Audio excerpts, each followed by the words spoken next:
Hey Mike, so why are people bullish on Bitcoin now?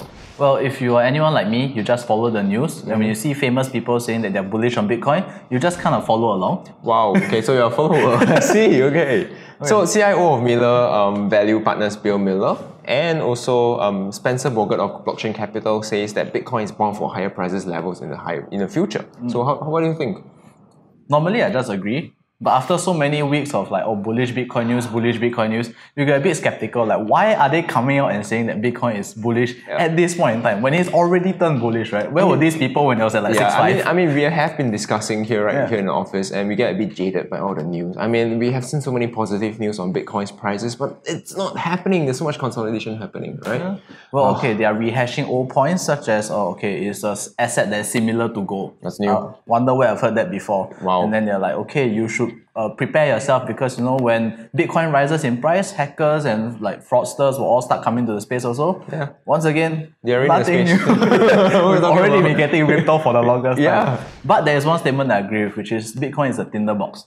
Right? Okay. Which is meaning that it's just waiting for a catalyst to come out and say what's going to happen. Yeah. It could be anything. You know, there's the ETF, they have the futures, they have what else do they have? Well, I guess so based in the US, it's always SEC decision, right? So that's a standard thing. Be ETFs, futures, it's all kind of governing how BTC price is moving. Now, when it comes to the Eastern world, we're talking about China, right? And China is going to be the next wave, as mentioned by them. So we need to see how the Western and Eastern will play out in general. To be honest, the European region will not really affect the crypto market as much, honestly. How can you say that? But I'm not saying that the economy doesn't have power to do so. What I'm saying, most of the decision and the hype are based on the Western SEC and the Eastern government of how China is moving. Because China actually controls a lot of mining power.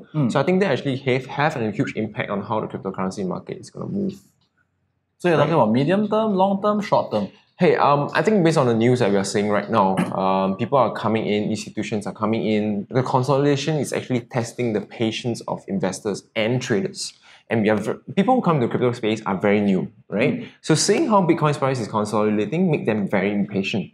Either they want to cash out, or they want to go into odds, or they take odds into BTC, but they don't know what to do, right? So they need a kind of like a direction. So institutions are so happy at this point in time, they want to buy in low. So it's the idle hands thing, lah. Yes. So like if idle hands, you're not trading, you feel a bit, so like you want to do something. Yeah, and you feel like I'm a do something man, right? So that's when you overtrade. But for lazy investors, it's the best because you went in at let's say 5.5, 6.6, and then now you're just waiting it out. Yeah. So I think once you can afford to wait, you're good. Right. I mean that's the best thing you should do, right? Hodl a little bit here and there, take some profit, go and have a good meal in a restaurant, good holiday.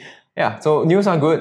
It's bullish on crypto, on Bitcoin per se, but really what's the impact? It has to come from regulation, it has to come from government, and it has to come from the forces of what mining power and everything. There's so many different factors that could affect the prices of Bitcoin.